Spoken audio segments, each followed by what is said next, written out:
जिस व्यक्ति की जैसी मन की स्थिति होती है, जिस मना स्थिति में वो जीता है, वैसे ही अंत समय में उसकी गति होती है। एक बार एक भक्त बहुत दिनों से व्याकुल था। वो अपने मन की व्याकुलता शांत करने के लिए अपने गुरुदेव के दर्शन करने के लिए निकला। मार्ग में चलते हुए उस भक्त को एक जगह पर एक महात्मा जी तपस्या में लीन नजर आए। पूछने पर पता चला कि पहले वे किसी राज्य के राजा थे और अब वो सब कुछ छोड़ करके कठोर तप कर रहे हैं।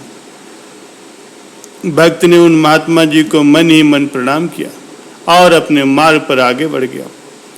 अपने गुरुदेव के पास पहुंचने पर उस भक्त ने अपने मन की समस्याएं उनके समक्ष रखी। गुरुदेव ने उसकी चिंताओं का उचित समाधान करके उसके मन को राहत प्रदान की। जब वो भक्त वहां से लौटने लगा तो उसे मार्ग में मिले हुए उन महात्मा जी का ध्यान आया। उसने अपने गुरुदेव से पूछा, भगवान, यहाँ आते समय एक महात्मा जी के मुझे दर्शन हुए थे। वो काफ़ी लंबे समय से तपस्या कर रहे थे। क्या आप बता सकते हैं कि उनकी गति क्या होगी? गुरुदेव ने थोड़ी देर ध्यान लगाकर देखा और फिर कहा, यदि वो महात्मा जी इसी क्षण अपने शरीर का त्याग कर दें तो वे 7वें नरक को प्राप्त होंगे। ये सुन करके वो भक्त स्तब्ध रह गया। इस पर गुरुदेव ने कहा, हाँ, मैं उन्हीं महात्मा जी के बारे में बात कर रहा हूँ, और यदि वो अब अपने शरीर को छोड़ते हैं या मृत्यु को प्राप्त होते हैं तो सीधे स्वर्ग लोक में जाएंगे। ये सुन करके उस भक्त को और भी अजीब लगा। थोड़ी देर के बाद उस भक्त ने कहा, गुरुदेव, जरा फिर से देखिए और बताइए कि उन महात्मा जी की गति क्या होगी। गुरुदेव ने फिर से ध्यान लगाया और बोले, अब वो मोक्ष को प्राप्त हो गए। अपनी कथनी का रहस्य खोलते हुए गुरुदेव ने कहा, जिस पल तुमने मुझसे पूछा था उस पल उनके पास राज्य पर शत्रु के आक्रमण की खबर आई थी। जब उनके मंत्री ने आकर के उन्हें यह बताया कि उनकी बहू मार दी गई तो उनके शरीर के भीतर का क्षत्रिय जाग उठा और वे अपने तलवार लाने की बात कहते हुए जोश में उठ बैठे। इसीलिए मैंने कहा कि वे 7वें नरक में जाएंगे। किंतु दूसरे ही पल उन महात्मा जी ने सोचा कि अब तो मैं सन्यासी हो गया हूँ, किसका बेटा, किसकी बहू, किसका राज्य और कैसा बदला। ये सोचते ही उनके मन की विकृति धुल गई। इसीलिए मैंने कहा, इस वक्त ये अगर अपने शरीर को छोड़ते हैं तो वो स्वर्ग लोक में जाएंगे। कुछ समय के बाद उनकी मन की स्थिति और साफ हो गई। वो अपने कर्म की आंतरिक पीड़ा को भुगत चुके थे और ध्यानस्थ हो गए थे। इसीलिए मैंने कहा कि अगर अब वो मृत्यु को प्राप्त होते हैं तो वो मुक्त हो जाएंगे। इसलिए जैसी जिसकी मन की स्थिति होती है, जो जैसी मना स्थिति में जीता है, वैसी ही उसको गति प्राप्त होती है। ये सुन करके उस शिष्य का शंका का समाधान हो गया। प्यारे सज्जनों, एक बार एक सन्यासी और एक वैश्या दोनों एक ही दिन मरे। दोनों आमने सामने रहते थे। देवदूत उन दोनों को लेने के लिए आए तो सन्यासी को नरक की तरफ लेकर के चले और वैश्या को स्वर्ग की तरफ। सन्यासी ने उन देवदूतों से कहा, अरे भाई रुको, जरूर तुमसे कुछ भूल हो गई होगी। ये क्या उल्टा पलटा हो रहा है?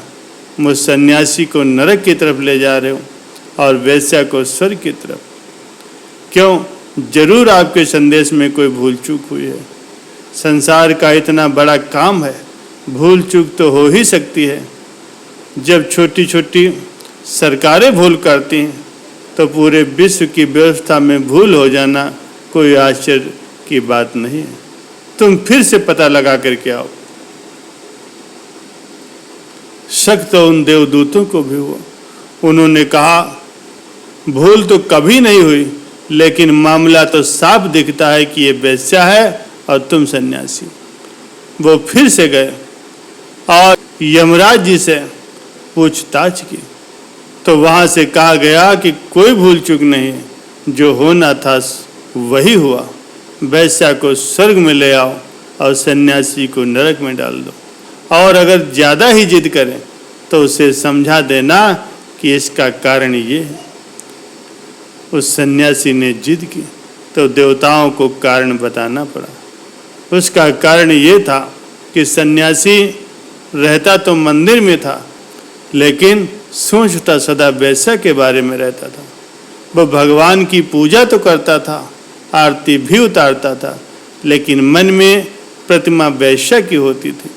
और जब वेश्या के घर में रात को राग रंग होता था, बाजे बजते थे, नाच होता था, कहे लगते थे, नशे में डूब करके लोग उन्मत्त होते थे, तो उसको ऐसा लगता था जैसे कि मैंने अपना जीवन व्यर्थ ही गंवा दिया। आनंद जब वहाँ है तो मैं यहाँ क्या कर रहा हूँ? इस निर्जन में बैठा, इस खाली मंदिर में, ये पत्थर की मूर्ति के सामने, पता नहीं भगवान है भी कि नहीं। उसे हमेशा यही शक पैदा होता, और रात को जाग करके वो करवटें बदलता, और वेश्या को भोगने के सपने देखता। और वेश्या की हालत ठीक इसके विपरीत कुछ ऐसी होती थी। वो वेश्या लोगों को रिझाती तो थी, नाचती थी, लेकिन उसका मन मंदिर में लगा रहता था। जब जब मंदिर की घंटियां बजती तो वो सदा यही सोचती कि कब मेरे इस भाग का उदय होगा, मैं भी मंदिर में प्रवेश करूंगी। मैं अभागी हूँ, मैंने अपना सारा जीवन इस गंदगी में ही बिता दिया। अगले जन्म में हे परमात्मा, भले ही मुझे मंदिर की पुजारिन बना देना, मुझे मंदिर की सीढ़ियों की धूल बना देना, फिर भी चलेगा। मैं भक्तों के पैरों के नीचे पड़ी रहूंगी। मेरे लिए उतना भी बहुत है। जब मंदिर में धूप अगरबत्ती की सुगंध उठती तो वो आनंद मगन हो जाती। वो कहती कि ये भी क्या कम सौभाग्य है कि मैं अभी मंदिर के निकट हूँ। बहुत से लोग तो ऐसे हैं जो मंदिर से दूर हैं। माना कि मैं पापनी हूँ, लेकिन जब भी पुजारी पूजा करता तब वो भी आंख बंद करके बैठ जाती और ईश्वर का ध्यान करती। पुजारी वेश्या के बारे में सोचता और वेश्या भगवान के बारे में सोचती। पुजारी नरक चला गया और वेश्या स्वर्ग चली गई। प्यारे सज्जनों, अतः जैसी आपकी सोच होगी वैसा ही आपका जीवन होगा, और जैसे आपके कर्म होंगे और वैसे ही आपको भोगना पड़ेगा।